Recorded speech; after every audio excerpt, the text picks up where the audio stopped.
In the cold, shadowed halls of the Forbidden City, the faint echo of footsteps reverberates against the stone, each step a quiet reminder of the power that once coursed through these walls. The air is thick, still, as if the very atmosphere itself carries the weight of centuries of secrets.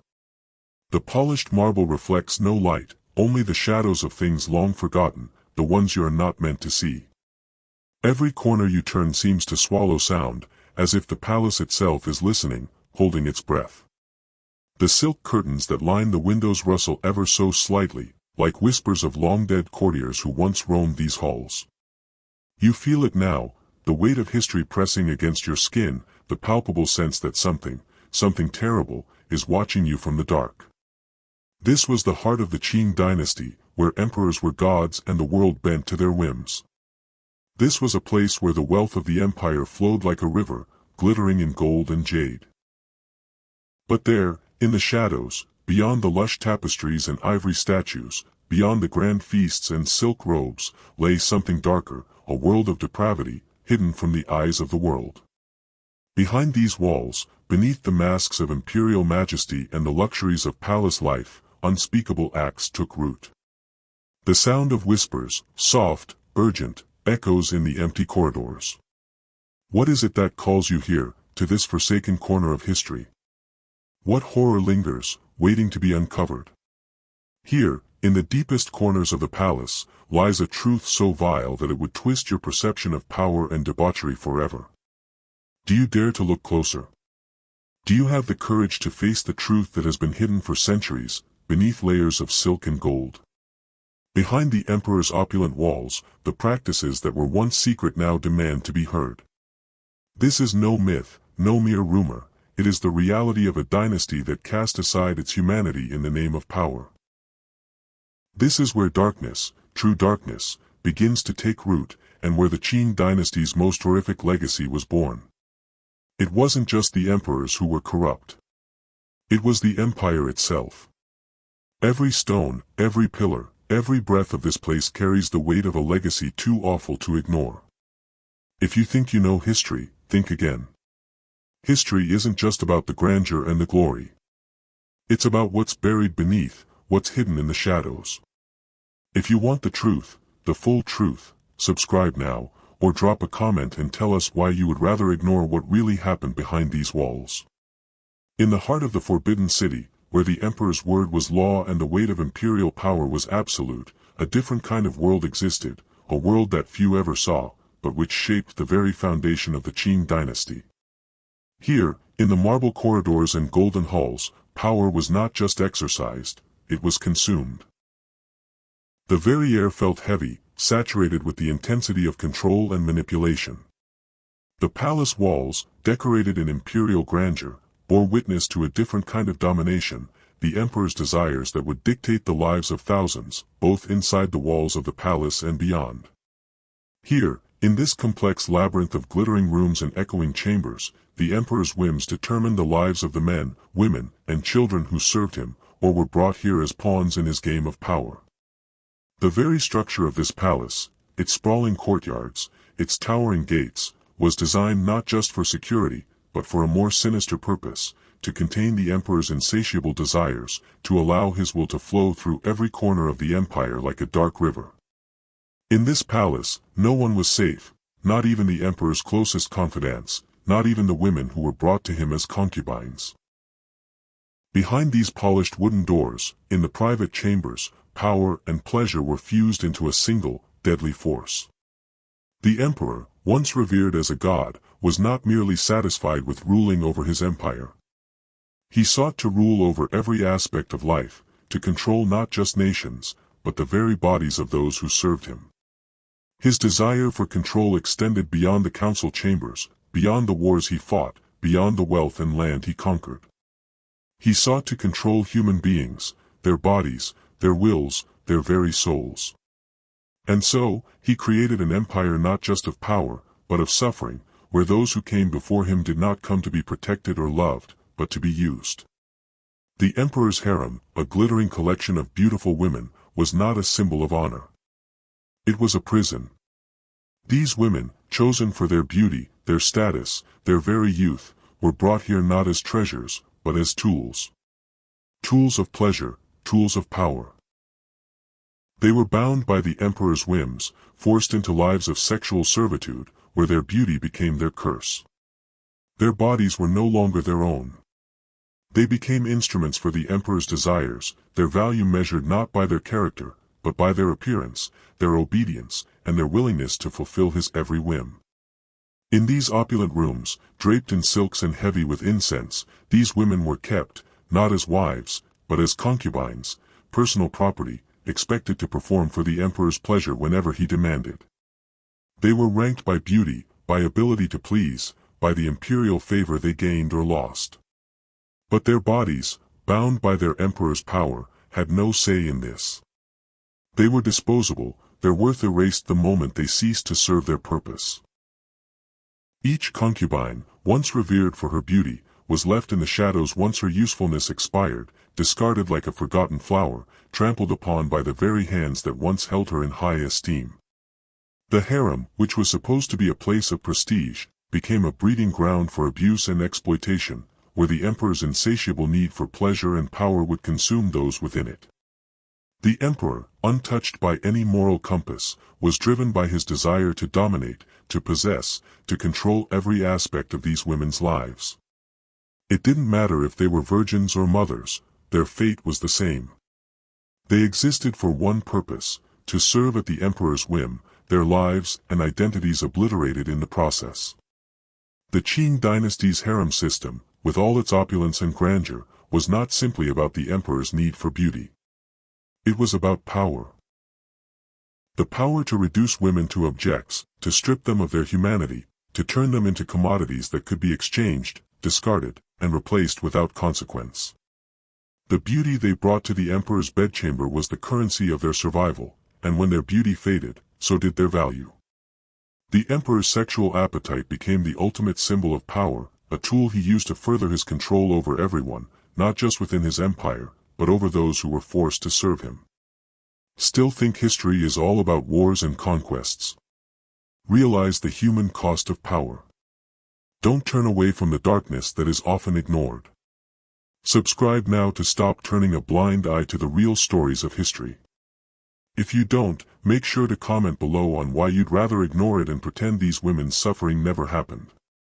The emperor's will was absolute. No law existed beyond his command, no action too vile to go unchecked. He was not merely the ruler of an empire. He was its divine sovereign, its living God. As such, his desires were not just personal indulgences, they were the laws by which everyone within his reach was forced to live. The emperor's whims shaped not only his daily life, but the entire social structure of the Qing dynasty. And these whims were not bound by decency or morality, they were the embodiment of unchecked power. As the sole ruler, the emperor's decrees were not about improving the lives of his people. They were about consolidating control over everything and everyone, ensuring that even his most intimate desires were fulfilled with unquestionable compliance. The palace became a place of ceremonial indulgence, where rituals of pleasure were enacted in the most perverse of ways. These rituals, not for the people's betterment, but for the emperor's satisfaction, were part of a greater systematic exploitation of those who lived in his world, women, young men, and children. It wasn't just a royal right. It was an imperial demand. Decrees that were handed down from the emperor's chambers ensured that the imperial harem and the palace courtiers would always have to cater to his sexual whims. These decrees were meticulously organized and systematic, as if dictated not by an emperor's need for pleasure, but by the very administration of control. Women who had once been regarded as dignified and honorable were now nothing more than objects to be used, discarded, and replaced when no longer deemed useful. The emperor's desires became the driving force behind his laws. He didn't just possess a harem, he possessed every woman and every man he chose to indulge in.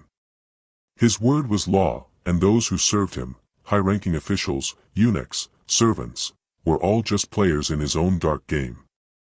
Those who were once powerful found themselves subjugated to his personal pleasures, not as willing participants, but as unwitting pawns in his political and sexual manipulations. The emperor's courtly exploits became infamous throughout the Forbidden City, where no one was safe from his lust, regardless of their status. High-ranking officials were forced to serve him, not just in matters of state, but in matters of the flesh. They too were caught in the web of his insatiable desires. These men, who once commanded armies and dictated the laws of the empire, would find themselves subjugated to the emperor's whims, humiliated, and forced to participate in the rituals of degradation that were designed to exert his power over them in the most intimate and dehumanizing ways. Some of them, noble men, powerful men, were compelled to perform sexual acts as favors to the emperor. It wasn't just a matter of servitude, it was about public submission, about proving that even the most powerful men in the empire could be bent to the emperor's will. These ritualized sexual acts were not simply for the emperor's pleasure. They were political tools, designed to keep his court in check. Men were forced to participate in rituals that stripped them of their honor, not just for personal gratification, but to ensure that everyone in the emperor's orbit understood that their position, their power, was only as secure as the emperor allowed it. In this world, there were no real distinctions between servants, concubines, or officials, only those who were under the emperor's absolute control. Their humiliation was the emperor's proof of dominion over every aspect of their lives. And it wasn't just about sexual acts. It was about debasement, about turning every man and woman who served him into a tool, an object whose worth was defined by their compliance to his every demand. What if I told you there are stories far worse than this? Hit subscribe, or you'll regret not knowing the full extent of the empire's darkness. Don't just watch. Comment below and tell us why you think such atrocities have been hidden for so long. Why does this story remain buried in the pages of history, forgotten by so many? You have the chance to uncover the truth. Will you turn away, or will you face what's been hidden for centuries? In the hidden, opulent chambers of the Forbidden City, an uncomfortable truth lingered. While the world saw the emperor as a sovereign ruler, a man of grandeur and virtue, there existed a darker reality within the palace walls. Young boys, often from humble or impoverished backgrounds, were brought into the imperial court, not to serve or learn, but to be controlled, manipulated, and used as part of a broader system of imperial indulgence. They were not seen as individuals, but rather as tools to further reinforce the emperor's control. The emperor, a man who held absolute power over every aspect of life in his empire, began to exploit these boys, turning their presence into political theater.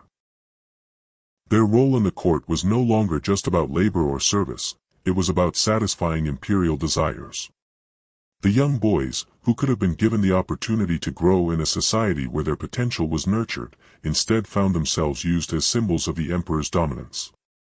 Their presence was not just about fulfilling physical needs, it was about making a statement that power, in this dynasty, was absolute, and even the youngest could not escape the empire's reach. This systematic use of young boys was not an isolated practice. It became institutionalized, a normalized, accepted aspect of life within the emperor's inner circle. The emperor's desires for absolute control translated into actions that reduced these children to mere pawns, objects to be controlled and discarded once they no longer served their purpose. Their lives were shaped by a culture that prioritized the emperor's satisfaction over their humanity.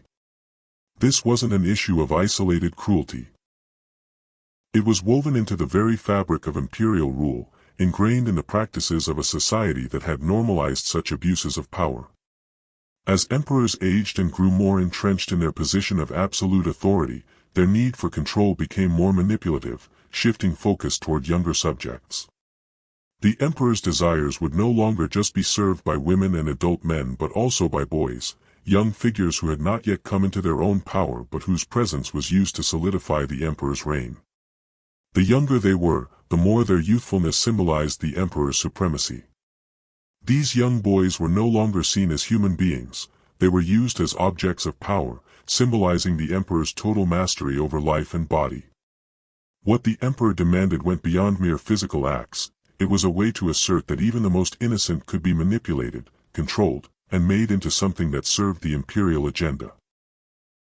The court became a place where young boys were objectified, their value determined by their willingness to comply. This was not an isolated occurrence, it was embedded in the courtly culture, where physicality and obedience were the highest currency. The act of using these boys was not about indulgence, it was about dominance, about proving that no one, not even the most vulnerable, was beyond the emperor's reach. Feel uncomfortable yet? You should. If you want to know the full extent of this empire's darkness, make sure to subscribe. History has hidden the truth for too long, don't sit idly by. Leave a comment below and tell us why you prefer to ignore this reality about the Qing Dynasty. Why is it so easy to look away from the darkness that shaped one of history's most powerful empires? In the grand, gilded halls of the Forbidden City, women, once revered and elevated to the highest ranks of society, were reduced to mere pawns in a deadly game of political power.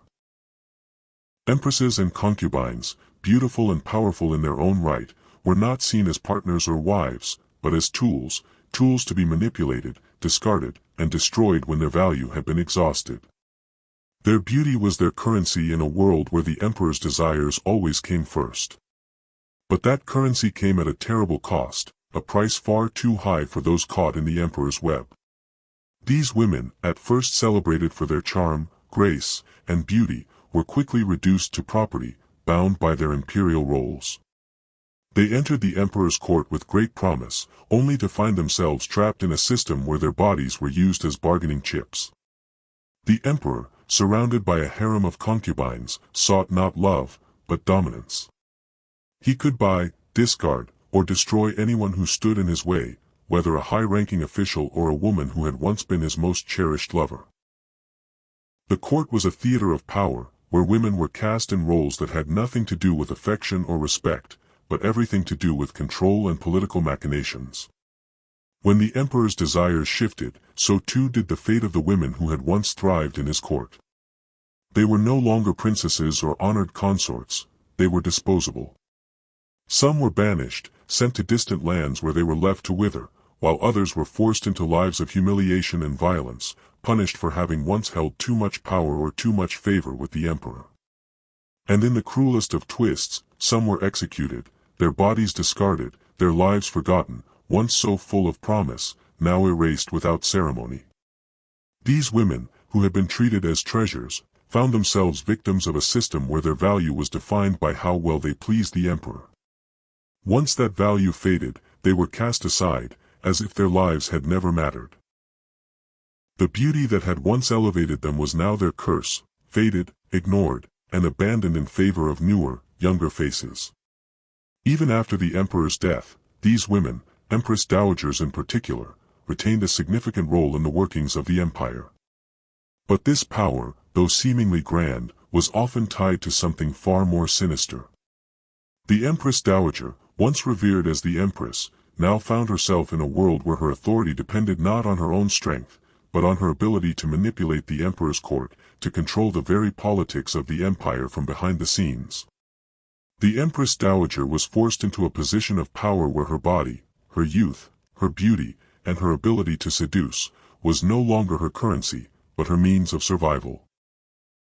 In a court where power was never given freely and was always contested, the empress dowager had to navigate a world of manipulation, where she could either hold on to her position by being shrewd, or risk being discarded as others had before her. But even with such power, there was always the underlying threat of betrayal, of being overthrown by those who sought to replace her.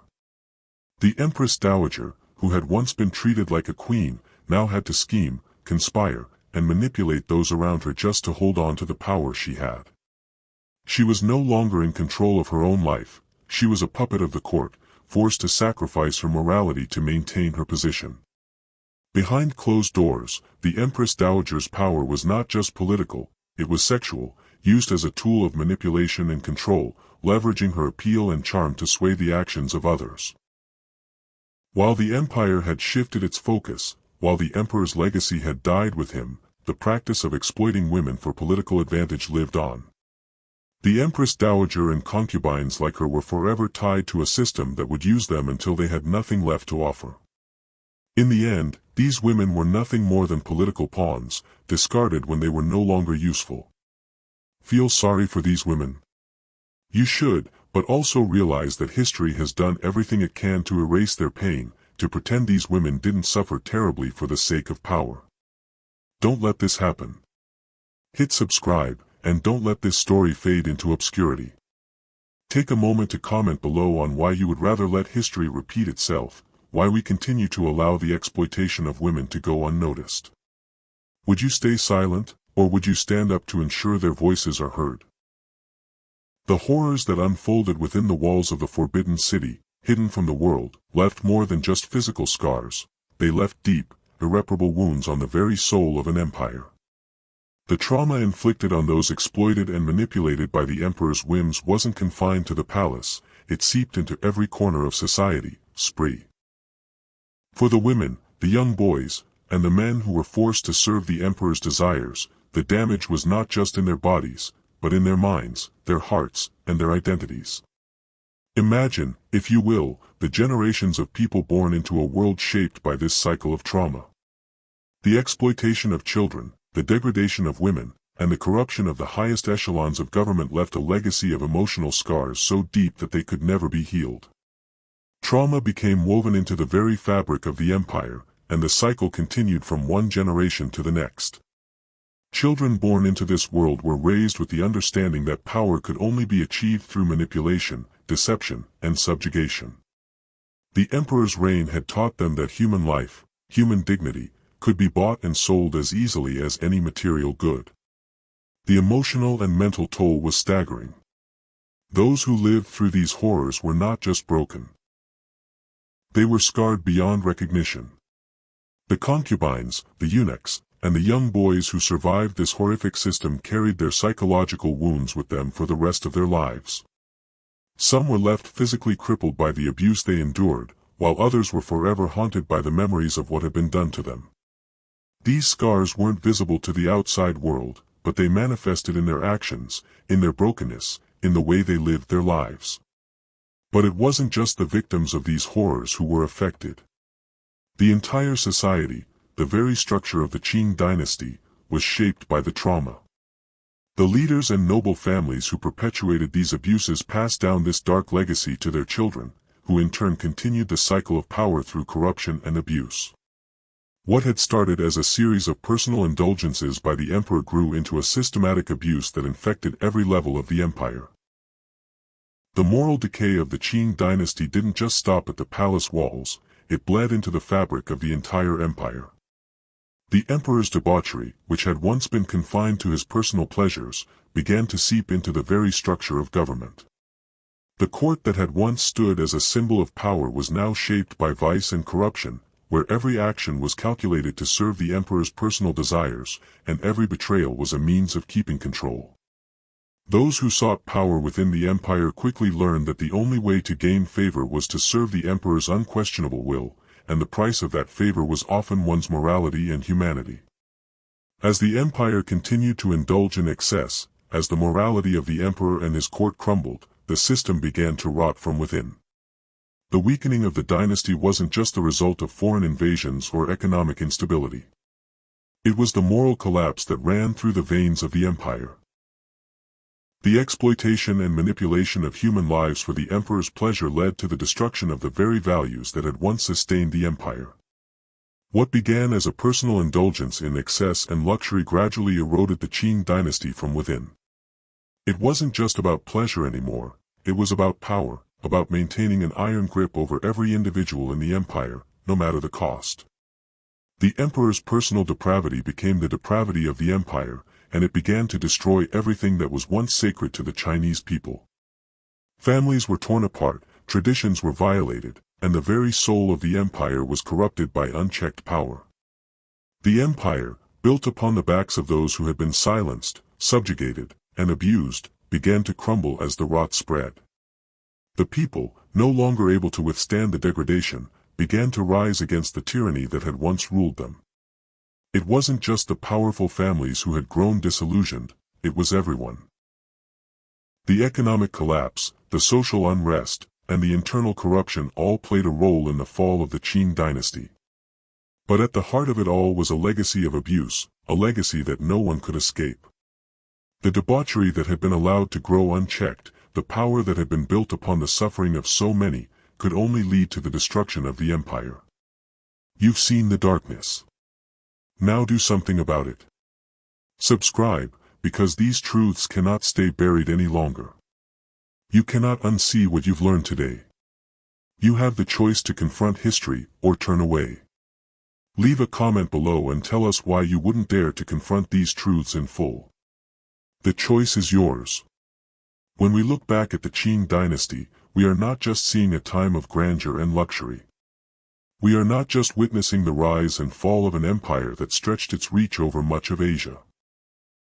What we see, when we peel back the layers of silk and gold, is a society that relies on power not to build or protect, but to destroy, to systematically obliterate the humanity of those within its grasp.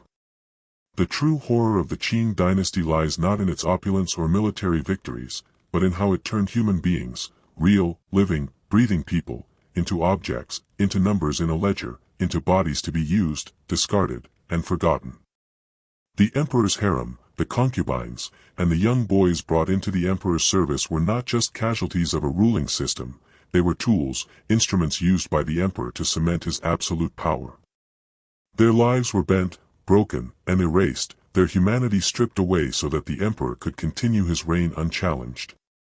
Those who were once human became symbols, symbols of submission, of dominance, and of the emperor's unquestionable rule. The men and women who lived within the walls of the Forbidden City were not free. They were part of a system that defined their worth based on how well they could serve the emperor's darkest desires. The pain and suffering endured by those who were exploited were not the result of isolated moments of madness, they were the foundation of a society that allowed such actions to continue without consequence. The emperor's decrees, the rituals of abuse, and the systematic subjugation of women and children created an environment where the human soul was seen as expendable, a mere commodity for imperial indulgence. There was no room for compassion in this empire, only power, only control, only the cold reality that, as long as the emperor's desires were met, nothing else mattered. What is perhaps the most disturbing aspect of the Qing dynasty's legacy is that these horrors were not hidden away as outliers. They were institutionalized. The emperor did not merely indulge in excess. He shaped his empire around the need to control every aspect of life, from the body of every woman in his harem to the soul of every young boy brought to him. The empire's foundation was built on the exploitation of its people, and the damage caused by these practices reverberated long after the emperor's reign ended. The moral decay of the Qing dynasty did not just fade away after its collapse. It was a deeply ingrained rot, one that spread into every corner of Chinese society, leaving behind a legacy of silence, denial, and trauma that would echo for centuries. Those who had been used, abused, and discarded were not just victims, they were symbols of a dynasty that would never face the full extent of its sins. The trauma passed from generation to generation, infecting not only the victims but the very soul of the empire.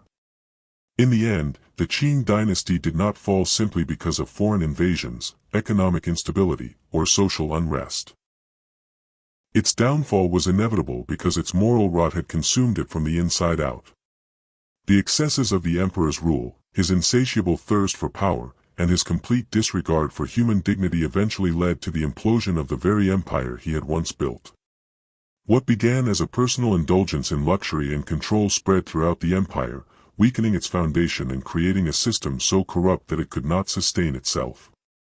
The emperor's indulgence became the cancer that ate away at the empire's core, and when the system finally collapsed, it left behind not just a broken empire, but a legacy of human suffering that would never fully be healed.